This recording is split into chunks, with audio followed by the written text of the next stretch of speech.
नमस्कार साथियों, स्वागत है एक बार फिर से आपका गोल गुरु एकेडमी पे। जी हाँ, आज हम देखेंगे राजस्थान का भूगोल। आप यदि प्ले लिस्ट में जाके देखोगे तो राजस्थान भूगोल से संबंधित जो है शुरुआती क्लासें आपको मिलेगी, चाहे वो राजस्थान की भू आकृतिक प्रदेश हो, राजस्थान की जलवायु हो, राजस्थान की मिट्टी हो। ये तमाम जो है शुरुआती 5-6 टॉपिक है, आप प्ले लिस्ट में जाके देख सकते हैं। आज अपना जो टॉपिक रहने वाला है वो है जल संसाधन, सिंचाई परियोजना और जल संरक्षण पार्ट फेस्ट। इसको अपन 3-4 पार्टों में पढ़ेंगे, बहुत डीपली और अच्छी तरीके से पढ़ेंगे, जहां से एग्जाम में सीधे सीधे सवाल आपको देखने को मिलेंगे। आज इसमें जल संसाधन के बारे में हम बात करेंगे कि राजस्थान में कितने जल की उपलब्धता है, कितनी नदी बेसिन है। इन तमाम बिंदुओं के बारे में आज इस क्लास में चर्चा करने वाले हैं। ये देखिए, चाहे वीडियो हो, पटवार हो, चतुश्रेणी कर्मचारी हो, अध्यापक भर्ती हो, या राजस्थान में आयोजित होने वाली तमाम भर्तियां जो है उनके लिए अति महत्वपूर्ण क्लास रहने वाली है। सबसे पहले नए हैं तो अपने गोल गुरु एकेडमी चैनल से जरूर जुड़े, सब्सक्राइब करें। वीडियो अच्छा लगे तो इसको लाइक भी करना और शेयर भी करना। आपको इसकी पीडीएफ प्राप्त करनी है तो आप टेलीग्राम चैनल जो है उसको भी ज्वाइन कर ले, डिस्क्रिप्शन में उसका लिंक आपको मिल जाएगा। अच्छी टेस्ट सीरीज आपको देनी है तो प्ले स्टोर पर जाके गोल गुरु एकेडमी नामक जो ऐप है उसको जरूर डाउनलोड करें।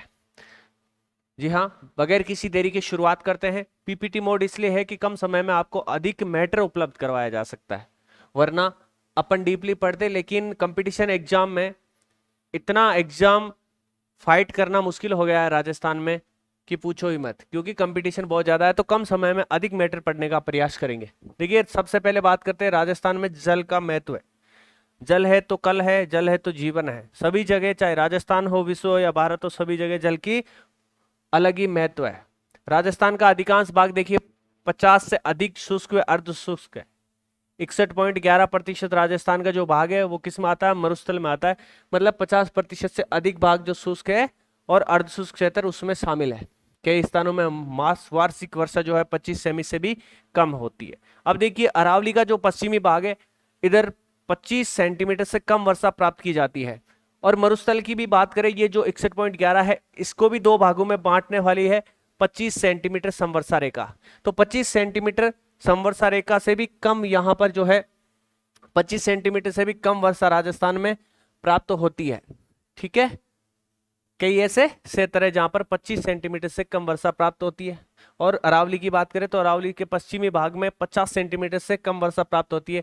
इससे निष्कर्ष ये निकलता है कि राजस्थान में जो है जल की काफी कमी है। सूखा और अकाल राजस्थान की प्राकृतिक समस्या है। अब देखिए, राजस्थान में न तो भूकंप आता है ज्यादा, ना ज्वालामुखी आती है, ना सुनामी आती है। राजस्थान में जो प्राकृतिक आपदा है वो सूखा और अकाल देखने को मिलता है। हर ऐसा बोला जाता है कि हर 4-5 साल बाद राजस्थान में अकाल पड़ता है। तो एग्जाम में सवाल पूछा जाता है कि निम्न में से कौन सी प्राकृतिक आपदा राजस्थान से संबंधित है? तो सूखा और अकाल ही संबंधित है, ऐसा पूछा गया है एक बार फर्स्ट ग्रेड में सवाल। प्रत्येक वर्ष कुछ जिले सूखे की चपेट में रहते, बिल्कुल रहते ही है। अधिकतर जो जिले हैं सूखे के चपेट में आ ही जाते हैं। हर 3-4 वर्ष बाद संपूर्ण राज्य में अकाल पड़ता है। मतलब 3-4 साल बाद एक ऐसा टाइम पीरियड आता है जब जो है राजस्थान में सूखे की स्थिति बन जाती है। पहले कई क्षेत्रों में पेयजल के लिए कई किलोमीटर पैदल जाना होता था, बिल्कुल जाना पड़ता था भाई। अब देखिए, राजस्थान की जो जल के स्रोत है उनके बारे में चर्चा करते हैं। मतलब अपना राजस्थान किन किन स्रोतों के माध्यम से जल प्राप्त करता है। तो बात करें नदियों की, तो राजस्थान में देखिए चंबल हो, बनास हो, लूनी हो, बाणगंगा हो, घग्गर हो, माही हो, ऐसी नदियां हैं जिनसे राजस्थान जल प्राप्त करता है। झीलों की बात करें, चाहे मीठे पानी की झीलें हो, खारे पानी की झीलें हो, उनका अध्ययन अपन करेंगे और ये जल का स्रोत है। तालाब भी राजस्थान में जो है जल का स्रोत है। आप देखते हो भीलवाड़ा में तालाबों से क्या सिंचाई की जाती है। भूजल भी स्रोत है। आप देखिए, कुएं और नलकूप की खुदाई करते हैं। मतलब भूजल जो है, भूमि के अंदर जल है, उसको प्राप्त करने के लिए इनकी खुदाई अपन करते हैं, नलकूप और कुओं की। तो राजस्थान में जल के स्रोत एक तो नदियां हैं, झीलें, तालाब है और भूजल है और नहरें भी है। राजस्थान में आप देखते, पश्चिमी राजस्थान में इंदिरा गांधी नहर वर्तमान में सबसे बड़ा स्रोत है। पश्चिमी राजस्थान की यदि बात करें तो कौन सा है? इंदिरा गांधी नहर। तो नहरें नदी घाटी परियोजनाओं के अंतर्गत भी जो है जल के स्रोत राजस्थान में उपलब्ध है। तो नदियां, झीलें, तालाब, भूजल स्रोत और नहरें राजस्थान में जो है जल के स्रोत माने जाते हैं। आगे देखते हैं सतही जल संसाधन। अब बात करें जो सरफेस पे सतही जल संसाधन है वो राजस्थान में कैसा है, कितना है, क्या कुछ है, उनके बारे में अध्ययन करते हैं। तो सतही जल में देखिए नदियां एक तो है, झीलें और तालाब। नदियां, झीलें और तालाब ये राजस्थान में सतही जल प्रोवाइड करवाती है। ये स्रोत प्राकृतिक है। कैसे? नदियां प्राकृतिक है, झीलें तालाब ये क्या है? प्राकृतिक है, परंतु नहरों के माध्यम से जल वितरण होता है। अब देखिए इनसे जो है नहरें निकाली जाती है, जो क्या है अलग अलग जगह जहां पर जल की कमी है वहां पर जल का वितरण करती है। राज्य स्वयं की नदियां व अन्य राज्यों की साझी परियोजनाओं से जल प्राप्त करता है। अब देखिए राजस्थान की खुद की भी नदियां हैं, छोटी छोटी नदियां जिन्हें हम अंतर प्रवाह की नदियां कहते हैं, अतः प्रवाह की नदियां कहते हैं, जो उद्गम स्थल से जब निकलती है अपने गंतव्य स्थान तक पहुंचती है तो राज्य के अंदर ही उनका गंतव्य स्थान पूरा हो जाता है, मतलब वो राज्य की सीमा क्रॉस नहीं करती। ऐसी नदियां क्या कहलाती है? राज्य स्वयं की नदियां या अंतः प्रवाही नदियां। अब देखिए अन्य राज्यों के साथ भी जो है राजस्थान अपना सांझी परियोजना, जैसे नर्मदा नहर परियोजना किस किस की है? राजस्थान और गुजरात की है। चंबल नदी घाटी परियोजना राजस्थान और मध्य प्रदेश की है। सिद्धमुख परियोजना यमुना वाली है, जो है मतलब साझी परियोजना भी अपने राज्य में जल प्राप्त के लिए उत्तरदायी मानी जाती। राजस्थान में नदियां कम है, अधिकांश कैसी है? बरसाती नदियां, मतलब जब राजस्थान में बारिश हुए बरसात हुए बी टाइम ही अधिकतर नदियां हैं जो कि सिर के आपकी जगह, बाकी कहीं है ठंडी पड़ी रहे, क्योंकि बरसात की कमी के कारण इनमें जल की उपलब्धता नहीं हो पाती। जब बारिश होती है तभी ये नदियां बहती है, मतलब बरसाती अधिकतर। चंबल एकमात्र नदी है जो बरस भर प्रवाहित होती है, जिसे नित्यवाही नदी कहा जाता है। कौन सी नदी है? चंबल नदी। राजस्थान में 135 किलोमीटर इसकी लंबाई है। और जो हरिमोहन सक्सेना की किताब है एडिशन 2025 का, उसमें इसकी जो कुल लंबाई है 965 किलोमीटर दे रखी है। कई नोट्स में आप देखते हो 1051, लेकिन हरिमोहन सक्सेना जिसको आप चैलेंज कर सकते हो, हिंदी ग्रंथ अकादमी की जो किताब है जिसपे आप क्या है किसी भी एग्जाम को चैलेंज कर सकते हो, उसमें 965 ही दे रखी है भाई। तो चंबल एकमात्र नदी है जो वर्ष भर प्रवाहित रहती है, अन्य नदियां वर्षा काल में प्रवाहित होती है, इस कारण इन्हीं उपयोगिता सीमित है। और जो बरसात में चाल बाकी उपयोगिता भी कहीं है सीमित है। ये चंबल है जो कि नित्यवाही नदी है, साल भर बहती है। इस पे 4 बांध बनाए गए, 3 राजस्थान में है। राजस्थान की 4 प्रमुख नदियों में जल उपलब्धता। अब देखिए जल उपलब्धता की यदि बात करें तो ये क्रम पूछा जा सकता है, ये ऑथेंटिक है और आप इसको चैलेंज कर सकते हो, मतलब कोई एग्जाम में ऊपर नीचे कर दे तो आप ये सीक्वेंस याद रखना। जल उपलब्धता वर्तमान में नदियों में जल उपलब्धता की यदि बात करें मिलियन घन मीटर में अपन बात करेंगे तो देखिए सर्वाधिक जो जल उपलब्धता है वो कौन सी नदी में है? माही में 1600 मिलियन घन मीटर। उसके बाद है चंबल 1530, उसके बाद है बनास, उसके बाद है लूणी। अब देखिए लंबाई की बात करेंगे तो चंबल ऊपर आ जाएगा, फिर माही आएगा, लेकिन जो जल उपलब्धता की बात करें तो सर्वाधिक जल उपलब्धता आपको माही याद रखना है। देखिए एक बार मैप के माध्यम से देख लेते हैं। सर्वाधिक जल उपलब्धता मतलब 1 नंबर माही। अब 2 नंबर देखिए चंबल इधर से इधर जाती है तो यहाँ पे 2 नंबर कर सकते हैं। 3 नंबर बनास, बनास यहाँ से निकलती है आपके राजसमंद से तो खमनोर की पहाड़ियों से, तो यहाँ कर सकते हैं। 4 पर लूणी। तो इस तरीके से आप जल उपलब्धता का क्रम याद रखना, लूणी चंबल बनास और माही चंबल बनास और लूणी, ये क्रम रहेगा आपके जल उपलब्धता का। ठीक है, नोट 1000 रुपए का है, इसको भी याद करना। राज्य में संभावित उपलब्ध जल का 40% से भी कमी उपयोग हो रहा है, मतलब जो जल उपलब्धता है उसकी 40% ही जो है उपयोगिता है, उपयोग हो रहा है, बाकी का व्यर्थ बह रहा है। आगे देखिए वन लाइनर वापिस सार देख लेते हैं, अभी तक क्या क्या पढ़ा है उनका मोटा मोटा सार। 50% से अधिक भाग मतलब किस में आता है? शुष्क व अर्धशुष्क में आता है 61.11। राजस्थान में 2 जो है प्राकृतिक घटनाएं आपको आपदाएं देखने को मिलती है, सूखा और अकाल की। राजस्थान अन्य राज्य पंजाब हरियाणा यूपी और एमपी से जल प्राप्त करता है, मतलब संयुक्त परियोजना है इन राज्यों के साथ। और यही राज्य क्या है? भारत के पड़ोसी राज्य है पंजाब हरियाणा यूपी एमपी। एक गुजरात है जिसके साथ नर्मदा परियोजना है। चंबल नदी राजस्थान की एकमात्र सदा नीरा, इसे सदा नीरा भी बोलते हैं, मतलब सदा मतलब हमेशा, नीरा मतलब पानी, जो जिसका पानी हमेशा बहता है, सदा नीरा नित्यवाही नदी राजस्थान की कामधेनु। राजस्थान में नदियों से जल का 40% से भी कम उपयोग हो रहा है, बाकी का व्यर्थ जा रहा है। माही नदी से सर्वाधिक संभावित जल जो है उपलब्धता है, अपन ने देखा नंबर 1 पे कौन थी? माही 1600 है भाई इसकी जल उपलब्धता। आगे देखिए अब बात करते हैं नदी बेसिनों की। नदी बेसिन किसे कहते हैं? एक प्रमुख सहायक नदी और उसकी छोटी छोटी सहायक नदियां मिलकर एक बेसिन का निर्माण करती है, जिसे हम क्या बोलते हैं? रिवर बेसिन बोलते हैं। अब देखिए जल संसाधन की दृष्टि से नदी बेसिन एक महत्वपूर्ण इकाई है। क्या है? महत्वपूर्ण इकाई है। राजस्थान में पूछा गया है सवाल, कितनी नदी बेसिन है? 15 नदी बेसिन है। कितनी है? 15 नदी बेसिन है राजस्थान में।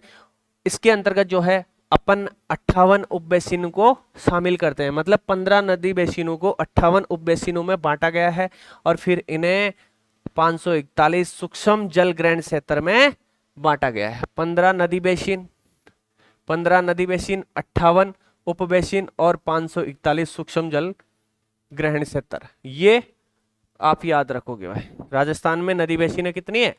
15 है। उपबेसिन 58 है। राजस्थान के नदी बेसिन उपलब्ध जल के आधार पर अवरोही क्रम में। अब देखिए, वो पहली थी नदियां, नदियों में जल उपलब्धता, यहाँ पर है नदी बेसिन। नदी और नदी बेसिन में बहुत फर्क है। नदी सिर्फ एक नदी, नदी बेसिन मतलब मुख्य नदी और उसकी सहायक नदियों का जो एरिया है वो किसमें आता है? नदी बेसिन में आता है। अब देखिए, जल उपलब्धता के आधार पर इनका अवरोही क्रम मतलब घटते हुए क्रम में अपन देखेंगे। अब इसमें दो शब्दावली आई है, एक तो जल, उपलब्ध जल, और एक है निर्मित भंडारण। पहले इनको समझ लीजिए। उपलब्ध जल की बात है, मतलब प्राकृतिक स्रोतों से इनमें पहुंचने वाला जल, मतलब प्राकृतिक स्रोतों से, प्रकृति के द्वारा इनमें पहुंचने वाला जो जल है वो तो है उपलब्धता। अब देखिए, उपलब्ध जल का उपयोग करने के लिए कितने क्षेत्र में या कितना जल अपन काम में ले सकते हैं, उसके लिए जो निर्मित भंडारण है, जैसे बांध बनाते हो, है ना, तो निर्मित भंडारण है वो कितना है वो भी देखते हैं। अब देखिए, नदी बेसिनों की बात करें तो नंबर 1 पे आता है आपका चंबल, और वहां पर कौन सा था? पर्टिकुलर नदी की बात करें तो उपलब्ध जल उपलब्धता थी आपके माही नदी की। अब देखिए, बेसिनों में चंबल 1 पर है, बनास 2 पर है, माही 3 पर है, लूणी 4 पर है। अब देखिए, उसमें अपन ने देखा था 1, 2, 3 और 4। पर्टिकुलर नदी की जब बात करी थी तो हमने कहा था कि माही नंबर 1 पर है, चंबल नंबर 2 पर है, बनास 3 पर है और लूणी 4 पर है। यहां पर देखिए, चंबल 1 पर है, बनास 2 पर है और माही 3 पर है। इसमें उल्टा घेरा चल रहा है इस तरीके से, 1, 2, 3 और लूणी दोनों में ही क्या है? नंबर 4 पर है भाई।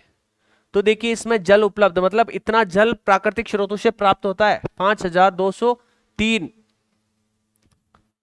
MCM ये प्राप्त होता है। इसको 4000 प्राप्त होता है, इसको 3000 के समथिंग, इसको 1500 के आसपास।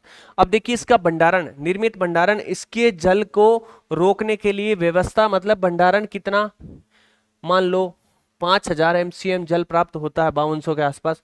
तो इसके लिए, इसके उपयोग के लिए निर्माण क्षमता अपने पास कितनी है? 3000, मतलब बाकी का वेस्टेज जाता है। अब देख लीजिए, किसी में भी जो है जितने उपलब्ध जल है उतने निर्मित भंडारण नहीं है, मतलब ये कम है, इस कारण फालतू का जल बह जाता है। तो ये क्रम याद रखना, मोटा मोटा नदी बेसिन है वैसे 15 है, वो याद रखना। और इनका क्रम जो है पर्टिकुलर नदी की जल उपलब्धता और नदी बेसिनों की जल उपलब्धता दोनों। आगे देखिए, नदी बेसिनों से जुड़ी महत्वपूर्ण जानकारी यदि बात करें तो राजस्थान में अधिक सतही जल दक्षिणी व दक्षिणी पूर्वी भाग में उपलब्ध है। अब देखिए, सतही जल, अपन बात करें पश्चिमी राजस्थान की, तो यहाँ पर जो जल है वो भूमिगत जल आपको मिल जाएगा। तभी तो अपने यहाँ पर क्या है कि वो नलकूपों की खुदाई की जाती है। यदि सतही जल की बात करें तो राज्य के जो दक्षिणी और दक्षिणी पूर्वी भाग है, इस वाले भाग में जो है सतही जल आपको अधिक मिलेगा। इस वाले भाग में सतही जल आपको अधिक मिलेगा। पश्चिमी मरुस्थलीय क्षेत्रों में सतही जल की उपलब्धता अत्यंत कम है। अरे क्या होगा, बाप बन के उड़ जाएगा? उड़ी ना, मतलब राजस्थान का जो पश्चिमी इलाका है उसमें सतही जल अत्यंत कम है। राज्य की भविष्य की जलदाय योजनाएं नदी बेसिनों की जल उपलब्धता के आधार को तय करेगी। अब देखिए, राजस्थान की झीलों की बात करें। अब देखो, राजस्थान में झीलें, कई को पानी पिया अपन खारो लागे मुंडे में कौन ली रही जाए, और कई बेजाई मीठी है। तो राजस्थान में जो अपनी झीलें हैं वो कितने प्रकार की? 2 प्रकार की, एक मीठी एक है खारी। इंपॉर्टेंट है भाई, सवाल पूछे जाते हैं यहाँ से। कौन सी निम्न में से कौन सी झील राजस्थान की मीठे पानी की झील है? 3 खारी दे दी, 1 मीठी दे दी, मामलो पूरो गोड़ू जैसी। तो इसलिए इनको ध्यान से पढ़ना है। झीलों के प्रकार, खारे पानी की झीलें और मीठे पानी की झीलें केवल नमक निर्माण हेतु तो उपयोगी होती है, सिंचाई व पेयजल के लिए अनुपयोगी है। सिंचाई घटाओ करो रे भाई, सिंचाई करो तो कहीं है जके पौधे की या जकी फसल की सिंचाई करो तो खारे पानी पे बल जैसी, और पियो जना काई हार्ड गया बाकी जैसी, है ना। अरे खारा पानी पियोगे तो कैसी तुम्हारी हड्डियां, जोड़े सारे दर्द करने लग जाएंगे। अब देखिए मीठे पानी की झीलें जो सिंचाई के भी काम आती है और पीने के भी काम आती है। खारे पानी की झीलें, पहले देखते हैं खारे पानी की झीलें मुख्यतः उत्तरी पश्चिमी मरुस्थलीय भाग में मिलती है। खारे पानी की झीलें कहाँ मिलती है? उत्तर पश्चिमी मरुस्थलीय भाग में अधिक मिलती है। अपन देखें तो अरावली के पश्चिम दिशा में अधिक खारे पानी की झीलें मिलती है। इस क्षेत्र का 33 सागर का अवशेष होना यहाँ की झीलों के खारेपन का मुख्य कारण है। अब देखिए राजस्थान की जो खारे पानी की झीलें हैं, खारे पानी की झीलें हैं की झीलें, ये जो है किसका अवशेष है? 33 सागर का अवशेष है। 33 सागर का अवशेष है।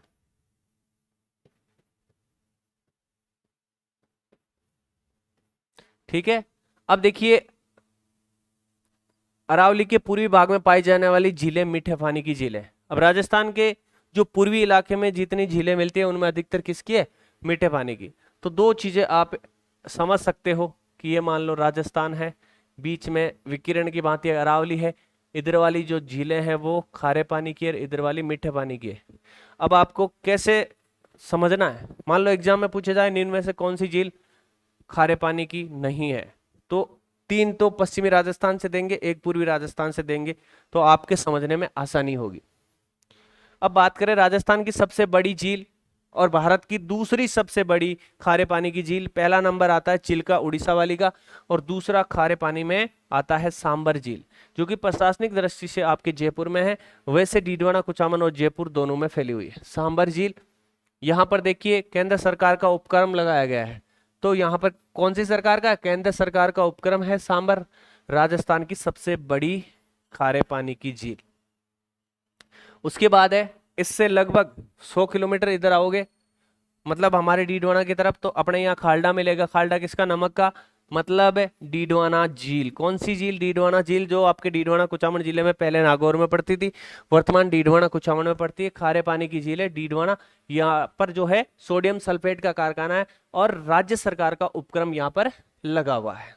तो यहाँ पर केंद्र सरकार का याद रखना, और यहाँ पर राज्य सरकार का एक बार एग्जाम में पूछा भी गया है।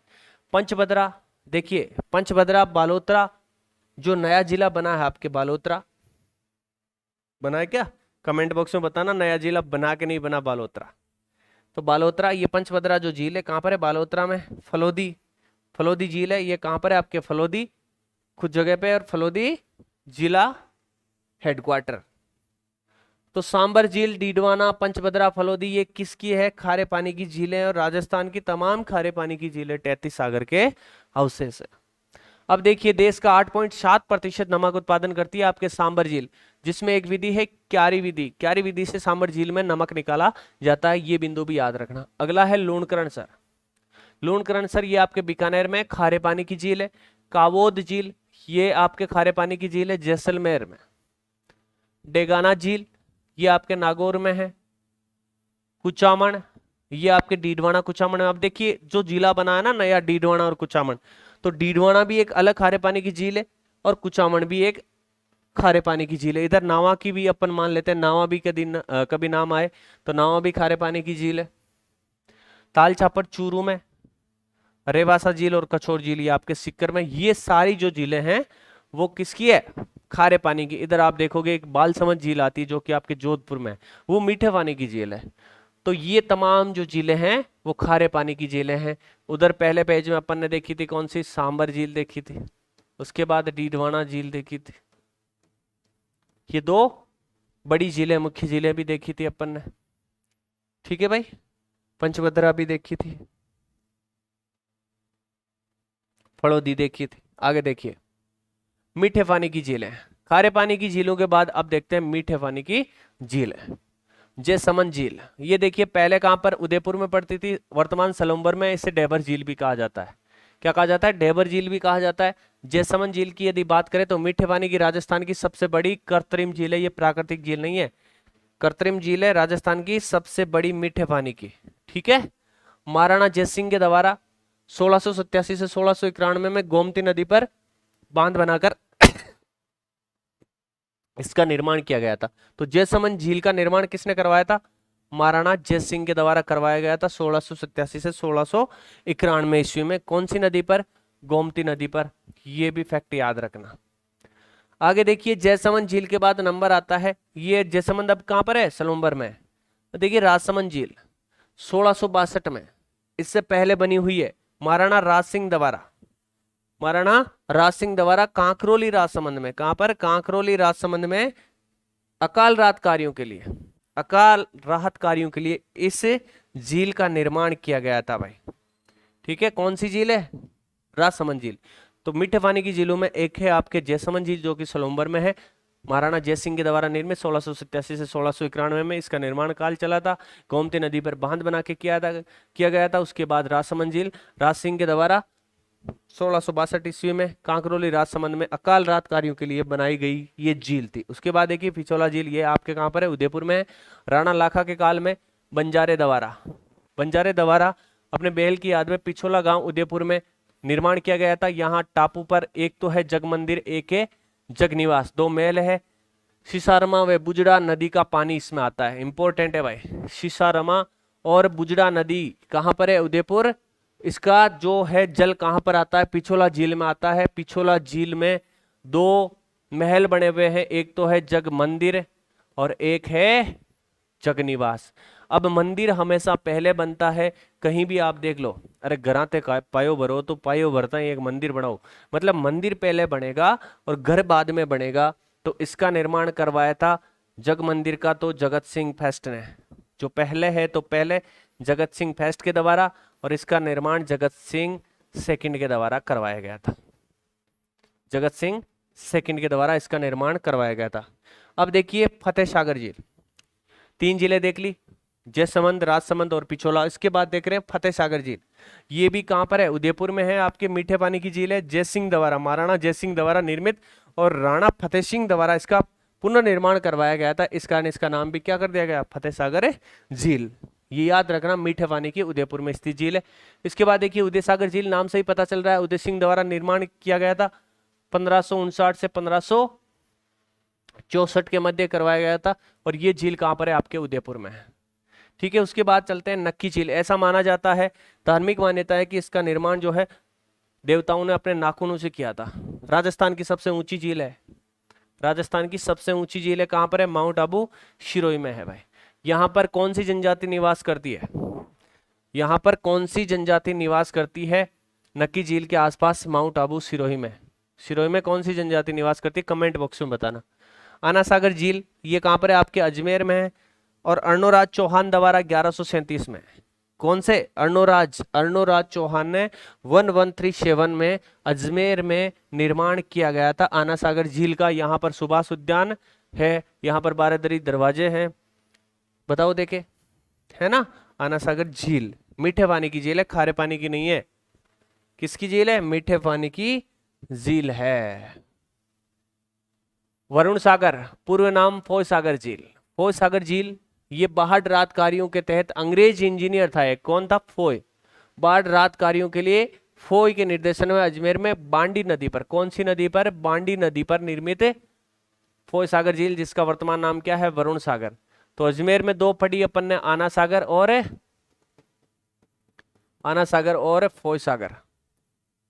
फोय सागर दोनों किसकी है, मीठे पानी की झील है। आना सागर का निर्माण अर्णोराज ने करवाया था 1137 ईस्वी में, और इसका वरुण सागर या फोय सागर झील का निर्माण अंग्रेज इंजीनियर था फोय, इसके निर्देशन में हुआ था बांडी नदी पर। पुष्कर झील ये भी कहां पर है, आपके अजमेर में।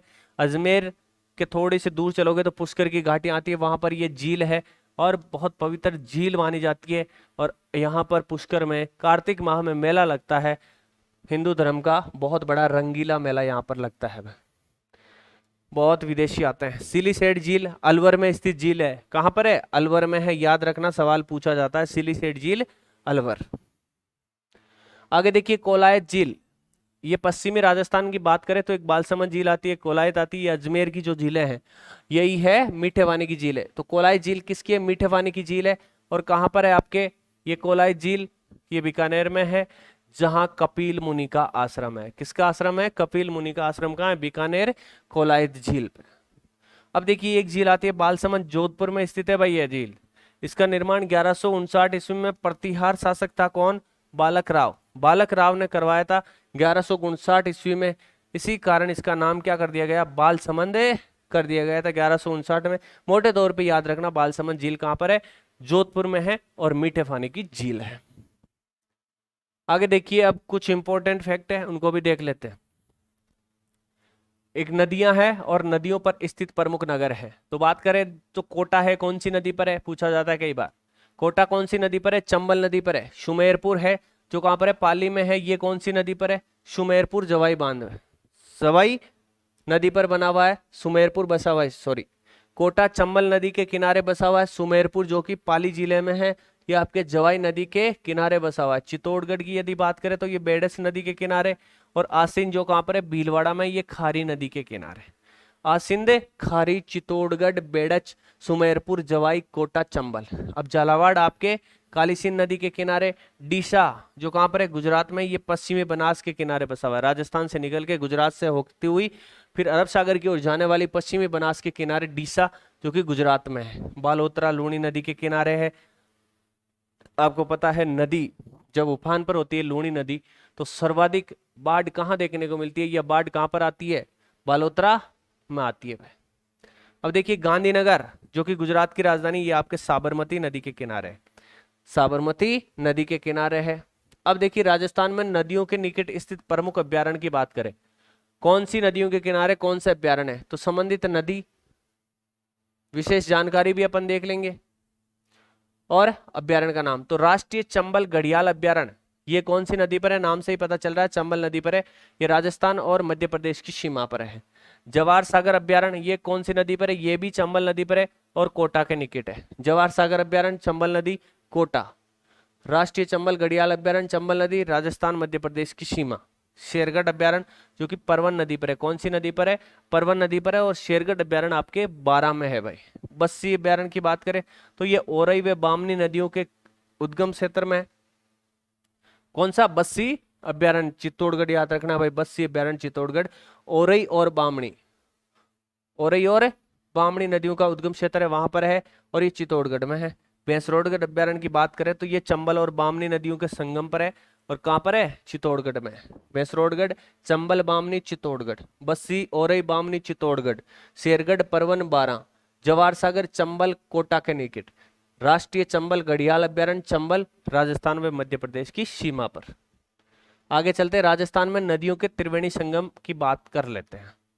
इंपॉर्टेंट हालांकि 3 है, लेकिन अपन ने जितने भी छोटे मोटे त्रिवेणी संगम बने हैं उन सभी को इंक्लूड किया है। तो बनास, बेड़च और मैनाल, ये बात करें बिगोद भीलवाड़ा के पास, ये त्रिवेणी संगम बनाती है। बनास, बेड़च और मैनाल बिगोद भीलवाड़ा के निकट त्रिवेणी संगम बनाती है। सोममाई जाकम प्रसिद्ध जो है आपके बेणेश्वर, बेणेश्वर धाम जो कहां पर है, डूंगरपुर में, यहां पर त्रिवेणी संगम बनाती है माही जाकम सोम या सोम माही जाकम। अब देखिए बनास नदी जो कि चंबल में जाके मिलती है, इसी जगह सीप नदी भी आती है, तो मतलब यहाँ पर ये तीनों नदियां जो है मिलकर एक त्रिवेणी संगम बनाती है। उस क्षेत्र का नाम है रामेश्वर घाट और ये कहाँ पर है, सवाई माधोपुर में। अब देखिए बनास नदी में आके मिलती है, एक तो खारी और उसी जगह मिलती है डाई। तो बनास, खारी और डाई जो है ये राजमहल टोंक में एक त्रिवेणी संगम है का निर्माण करती है। अब देखिए खुराकुसी, बांडी और मासी, खेराकुसी, बांडी, मासी, ये नया है आपके लिए। ये देखिए देवधाम निवाई में टोंक के पास त्रिवेणी संगम का निर्माण करती है। खेराकुशी, बांडी और मासी, ये निवाई टोंक में त्रिवेणी संगम बनाती है। तो बनास, बेड़च, मैनाल बिगोद में, माही जाकम सोम बेणेश्वर में, बनास, चंबल और सीप रामेश्वर में, बनास, खारी और डाई राजमहल में, खेराकुशी, बांडी और मासी देवधाम में त्रिवेणी संगम का निर्माण करती है। अब देखिए राजस्थान में नदियों के संगम या किनारे स्थित दुर्ग की बात कर लेते हैं। कौन सा दुर्ग कौन सी नदी के किनारे, तो गागरोन जो है ये प्रसिद्ध राजस्थान का कौन सा जलमहल है, क्या जल दुर्ग माना जाता है। आऊ व काली सिंध नदियों के संगम पर है, कहां पर है, झालावाड़ में है। भैंसरोडगढ़ दुर्ग जिसे भी जल दुर्ग की श्रेणी में माना जाता है, ये चंबल व बामणी नदियों के संगम पर है और चित्तौड़गढ़ में है। चित्तौड़गढ़ का तो दूसरा खंडित भाग है ना, बीच में मध्य प्रदेश आ जाता है, खंडित भाग भैंसरोडगढ़ दुर्ग चंबल और बामणी नदियों के संगम पर है भाई। उसके बाद देखिए अगला शेरगढ़ दुर्ग जिसे कोसवर्धन दुर्ग भी बोला जाता है, ये आपके 12 में है और परवन नदी के किनारे है। कहां पर है, 12 में है, परवन नदी के किनारे। चित्तौड़गढ़ दुर्ग की यदि बात करें तो गंभीरी व बेड़च इंपॉर्टेंट है, एक तो ये इंपॉर्टेंट है, एक ये इंपॉर्टेंट है, सारे इंपॉर्टेंट है वैसे। चित्तौड़गढ़ दुर्ग गंभीरी वे बेडस नदी के किनारे, ये आपके चित्तौड़गढ़ में है। मनोर थाना दुर्ग इंपॉर्टेंट है, कहाँ पर है मनोर थाना दुर्ग? पहली बात तो झालावाड़ में है। कहाँ पर है? झालावाड़ में है। और परवन व काली खाड़ नदियों के संगम पर है। परवन व काली खाड़ नदियों के संगम पर है।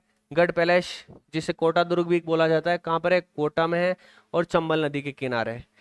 गढ़ पैलेस कहाँ पर है? कोटा में है। गढ़ पैलेस, कोटा दुर्ग को गढ़ पैलेस कहा जाता है, जो कौन सी नदी के किनारे है? चंबल नदी के किनारे है। तो फिलहाल देखिए इस महत्वपूर्ण क्लास में आज के लिए इतना ही। मिलेंगे नेक्स्ट क्लास में, तब तक जुड़े रहे आप अपने यूट्यूब गोल गुरु अकेडमी पे। जी हाँ, तमाम भर्ती परीक्षाओं की तैयारी के लिए हमेशा टच में रहे। वीडियो अच्छा लगे तो शेयर करना, लाइक करना और कमेंट करके बताना, ताकि मोटिवेशन बना रहे। धन्यवाद। जय हिंद, जय भारत।